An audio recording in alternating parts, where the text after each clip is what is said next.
Hello, thank you. I'm glad to be here. I want to address something Tom just said, which is, in fact, that woke is supposed to advance equity in Europe.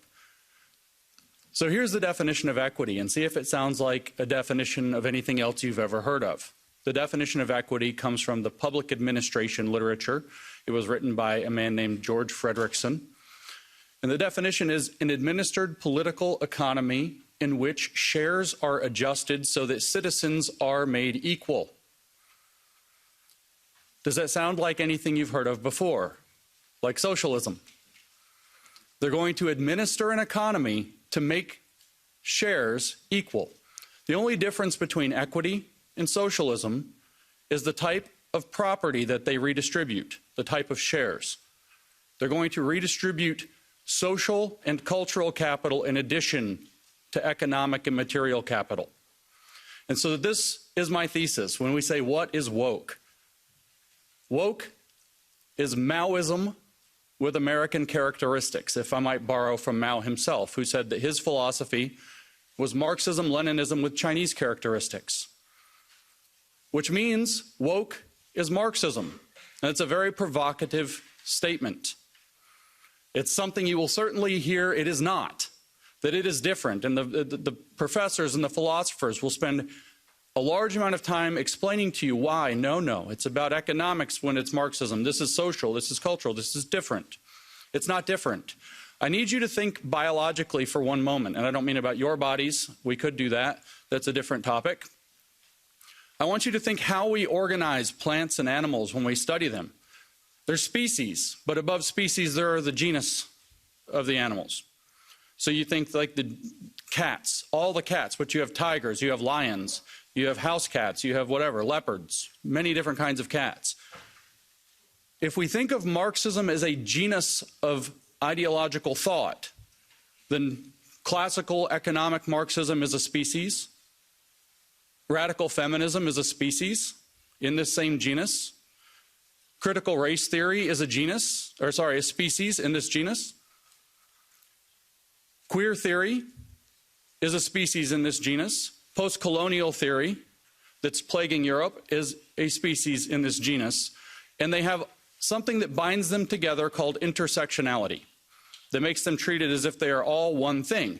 But the logic is Marxist, and I want to convince you of that. Because Marx had a very simple proposition, but we get lost. We think that Marx was talking about economics because he often talked about economics. He wrote a book called Capital. It's a very famous book. And we think, well, this is about economic theory. But this isn't true. It's only true on the surface. If we go below the surface, what Marx was talking about was something different. We know what Marx's hypothesis was that we must seize the means of production if we're going to bring socialism to the nations, to the world.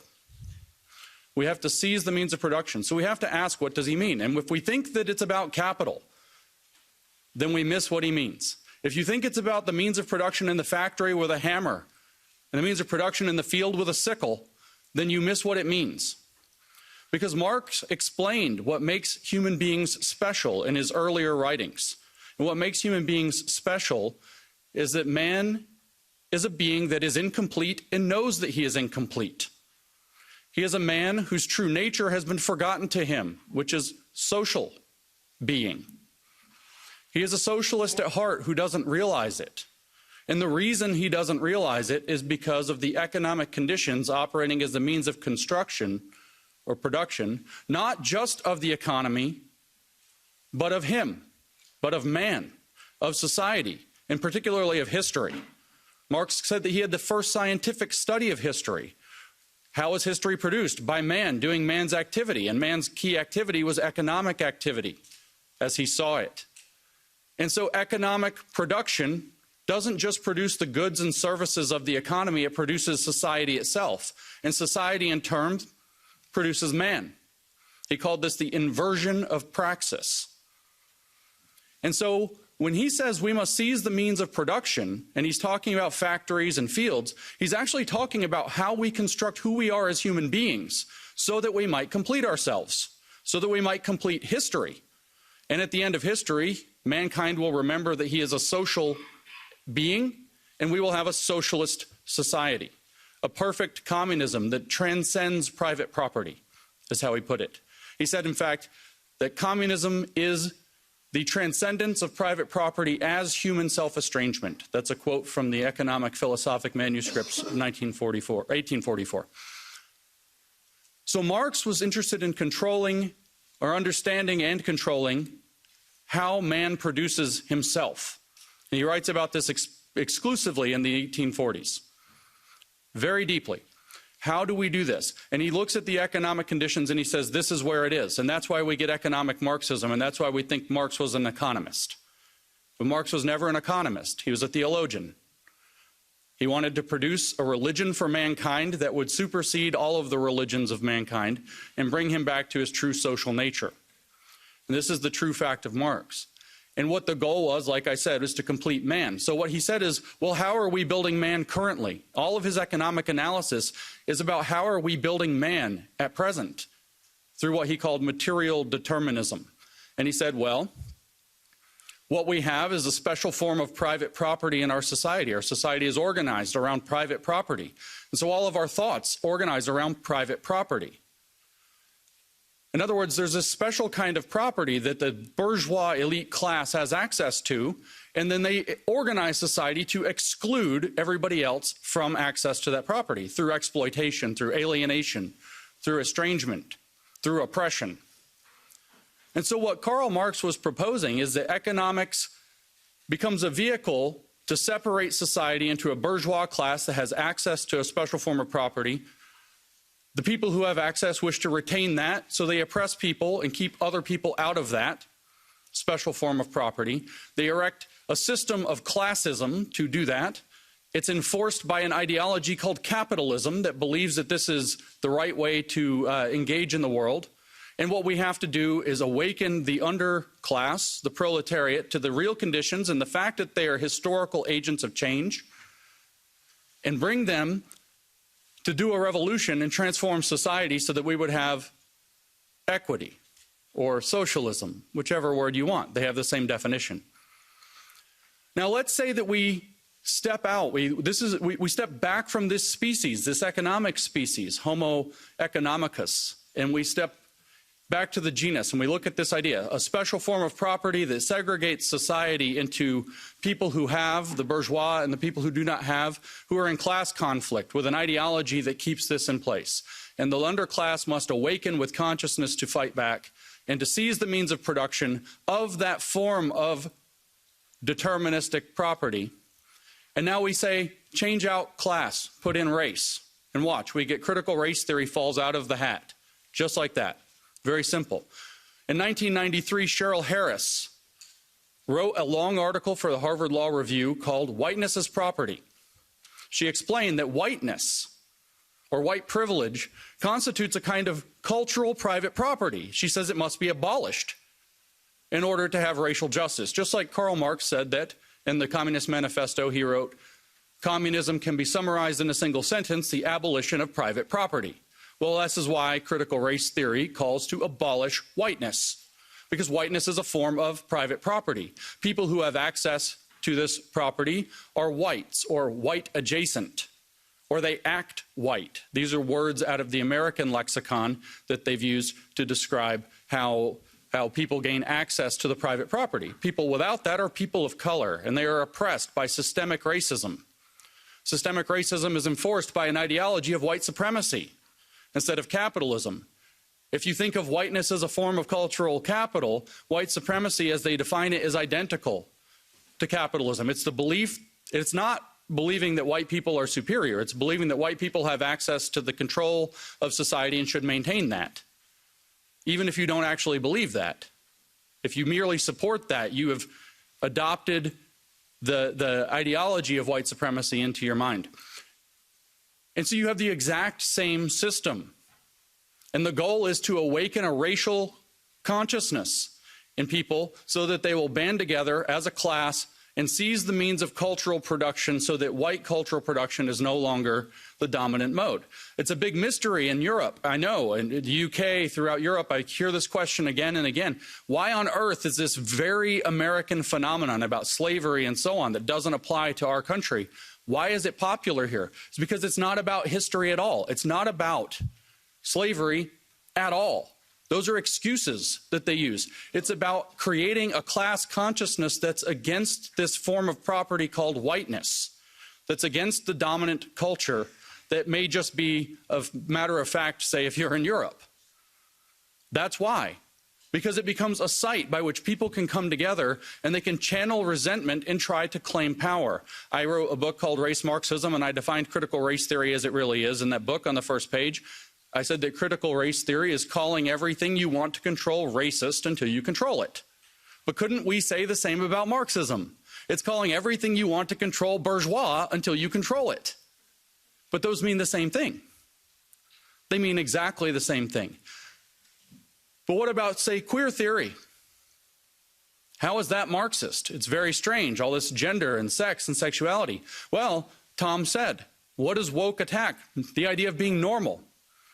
Well, the queer theory thinks that there are certain people who get to set the norms of society. They are privileged. They call themselves normal. They say this is normal. It's normal to consider yourself a man and look like a man and act like a man and dress like a man and eat meat like a man. And then there are women that should be feminine and pretty and all these things. And so they get to define what's normal. They're heterosexuals, so they get to define the heterosexuality as normal and other sexualities are abnormal. And so you have a conflict across this cultural property of who gets to be considered normal and who is a pervert or a freak or some other term that gets used in their literature.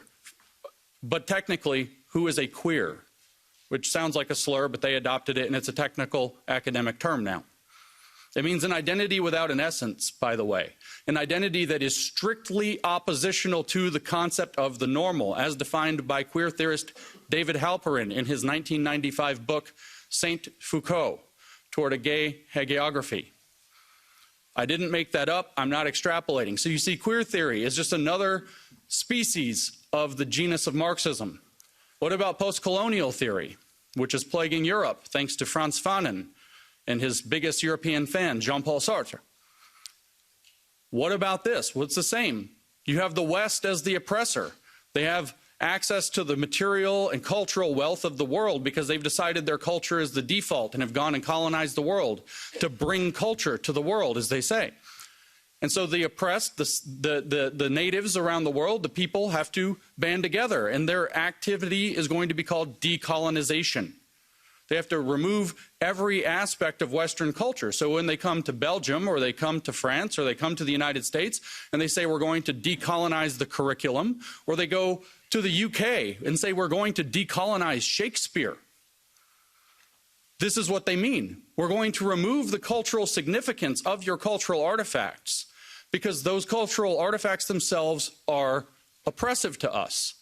This is the same system. It's another species in the exact same genus, and that genus is Marxism, which is a way of thinking about the world. And the goal is always to seize the means of control of the production of man and history and society. Marx merely believed it was through economic means. Now it's through socio-cultural means. The evolution into this sometimes called Western Marxism began in the 1920s. We had a Russian Revolution in 1917, and this did not happen in Europe. And the Marxists in Europe were confused. And so Antonio Gramsci sat down and wrote out some things. And George Lukács sat down and wrote History and Class Consciousness after the failure of the revolution in Hungary. And they wrote what became cultural Marxism.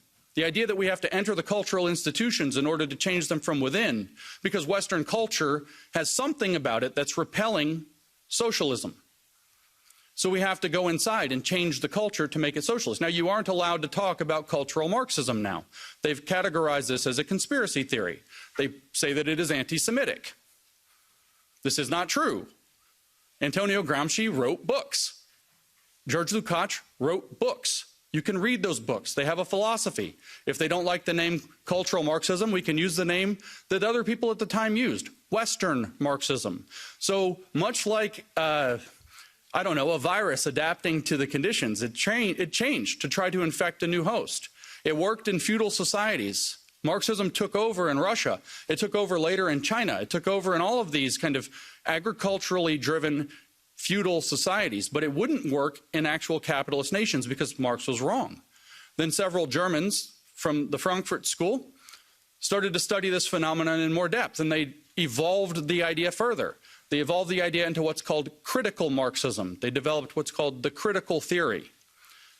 And Max Horkheimer, who designed the critical theory, explained the critical theory. And what did he say? He said, well, what we came to realize was that Marx was wrong about one thing. Capitalism does not immiserate the worker. It allows him to build a better life. So I developed the critical theory because it is not possible to articulate the vision of a good society on the terms of the existing society. So critical Marxism criticizes the entirety of the existing society. Everything is somehow needing to be subjected to Marxist conflict analysis. But how is that to be done? They sought an answer through the middle part of the 20th century, and World War II breaks out. The Frankfurt School comes to America, which in this metaphor is the Wuhan Institute of Virology, because gain of function began to happen on the Marxist virus very quickly in America. And American universities adopted these professors from Germany. And Herbert Marcuse, writing in the 1960s, said extremely clearly, this writing in 1969, not only did he say capitalism delivers the goods, gives people a good life, makes them wealthy and comfortable and happy. He also said that the working class is no longer going to be the base of the revolution because of these things. In other words, we don't have to be responsible to the working class anymore, which opens up the ability for Marxists who are seeking power to make friends with the corporations. The bosses are no longer the enemy, they're an opportunity. Because the working class is irrelevant. He said the energy is somewhere else. He said it's in the racial minorities, the sexual minorities, the feminists, the outsiders. That's who he said have the energy for a Marxist revolution in the West, not the working class. And so Marxism was able to evolve to abandon the working class. And so what did they do? Well, all they had studied for 30 years was what they called the culture industry. An industry that commodifies and packages culture and sells it back to people. So supposedly stripped of what it actually is, empty. Abstract now. And so what, of course, did they do? They seized the means of production of the culture industry, because that's what they do. And so they started to transform the culture industry to sell racial, sexual, gender, sexuality-based agitprop as though that were genuine culture. And so we get concepts like cultural appropriation. We get concepts like cultural relevance. Cultural this, cultural that, cultural everything. And it's all provided in pastiche. It's all provided as a mockery of what's really going on. And this evolved in America's highly racialized context. And we ended up with woke, a form of identity-based Marxism, a constellation of Marxist species that all work with the same operating premise, but locate themselves in different, and I'll use the German term here for this, folk. LGBTQ is a folk. And they get folkish identity there and become activists. The black community is a folk. How do I know?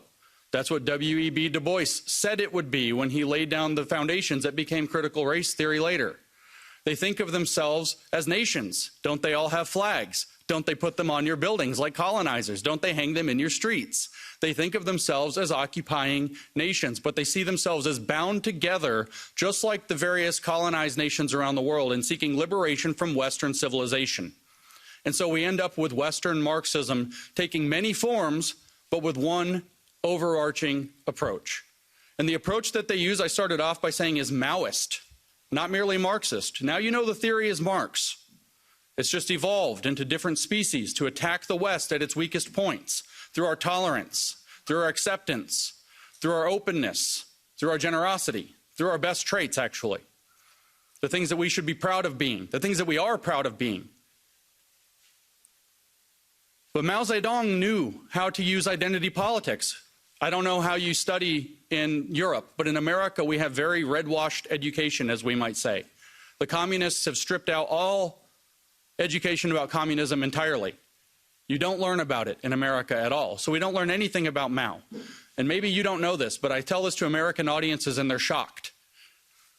Mao used identity politics. He created 10 identities in China. 5, he labeled red for communist. 5, he labeled black for fascist. And he categorized people into these identity categories. What they are doesn't really matter. Of course, they were communists. They were things like landlord and rich farmer and things like this. Right-winger is a bad category in and of itself, by the way. Conservative, all of them, bad. Bad influences, that's another one. You could be a bad influence for just thinking the wrong thing or saying the wrong thing at any time, or because the government decides it doesn't like you. These are the bad categories. And if you have a bad category, very importantly, your children have a bad category by default. So they create a social pressure for your children to identify as revolutionaries, at which point they get a red identity, a communist identity, a good identity. And they get rewarded for it.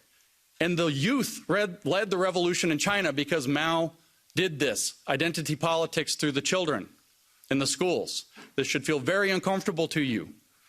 Because here we have, at least in the United States, we tell our children being white is bad. Being white is oppressive. You automatically hurt people of other races by your very existence. But by the way, if you become queer, we'll celebrate you.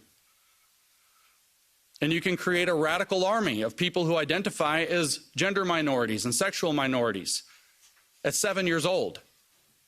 You can lead them into paths of puberty blockers and transition, medical transition, which of course Big Pharma profits off of. At 7 years old, behind their parents' back. There's a reason for this. It's the same program that Mao Zedong used to radicalize the youth in China.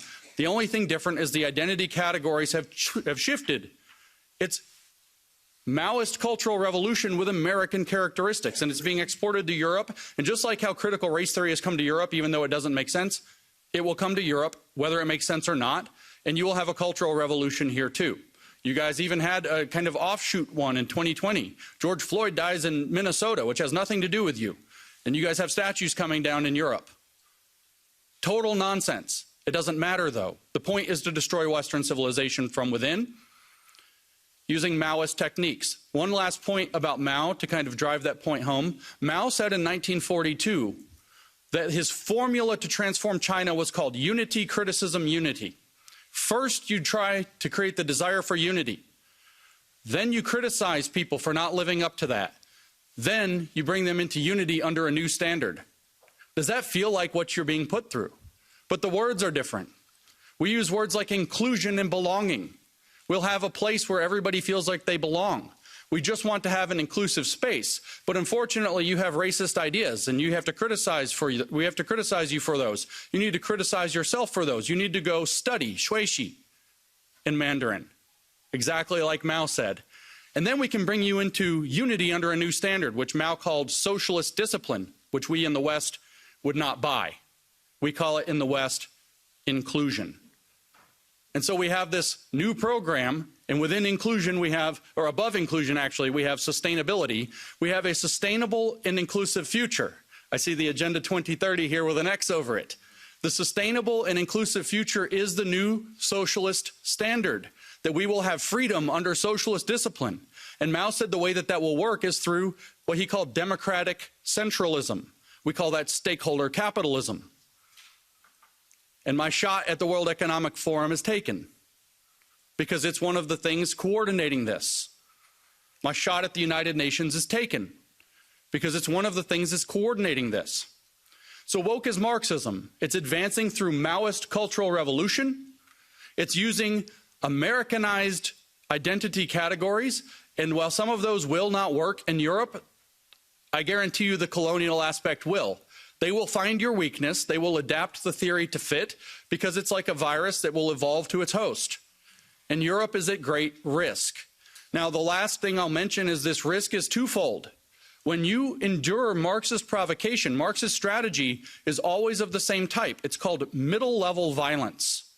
They don't come at you with full-blown Bolshevik assault very often. It's middle-level violence. They provoke, which means if you give in and you do like Jean-Paul Sartre said in his foreword to The Wretched of the Earth by Frantz Fanon, the post-colonial book. He said, the violence is coming, so Europe's best bet is to give it away so that they don't kill you. They'll murder you and take it, or maybe you can give it away, give your culture away, give your countries away, and they'll let you live. They're coming for you. And this is what Europe needs to learn. That's what he says in the foreword of Wretched of the Earth. You can read it for yourself, probably in the original French that I can't read. And I think that's the path Europe has followed. So you can give away, that's one side, because they provoke at the middle. Or you can react and overreact, which sadly Europe has had a rough history in the last century with overreactions. And if you overreact, what will they do? They will weaponize your overreaction for a century, forever, and gain moral authority so that you end up having to give it away later anyway. So you have to stand firm in your principles, but you have to do so cleverly. You have to do so understanding that you're being provoked, which means you don't react as the provocateur wants you to react. You have to outsmart them, which is not possible unless you know the diagnosis of your problem. It's a Polish proverb, never attempt to cure what you don't understand. Woke is Marxism, evolved to attack the West. If you don't understand that, you will not act correctly. You will not cure it, and it will conquer your countries. It will conquer all of Europe, and we will have a very, very long, sustainable, and inclusive future with absolutely no freedom. Because the goal is to make us into what they call global citizens. Have you heard this term? This term is nonsense. There's no global sovereign, so there is no global citizenship. There's no relationship because there's no ruler. And we don't want a ruler of the globe. It's a nonsense term. But they tell you, if you actually read their literature, what is a global citizen? It's somebody, I kid you not, I make no joke. They say this themselves. It's somebody who supports the 17 Sustainable Development Goals of the United Nations Agenda 2030. That's a global citizen. And they say, what are the rights of a global citizen? This is in a book about global citizenship education published 2 years ago. What are the rights of a global citizen? And the answer, one paragraph later, is we're not that interested in rights with global citizenship. It's more about global responsibilities. In other words, slavery. This is a pivotal moment in the history of the Western world. The model that they are pushing us toward, using the means and mechanisms of that place, is the model we see in China. If you want to know what your future looks like if we don't stop the woke, look at China. Look at the social credit system. Look at the oppression. Look at people disappearing for having the wrong opinions. One of their greatest billionaires, Jack Ma, said the wrong thing about the government and disappeared. A billionaire. If you want to know what the future of Europe and America and the Five Eyes or whatever the countries, it's China. That's the model.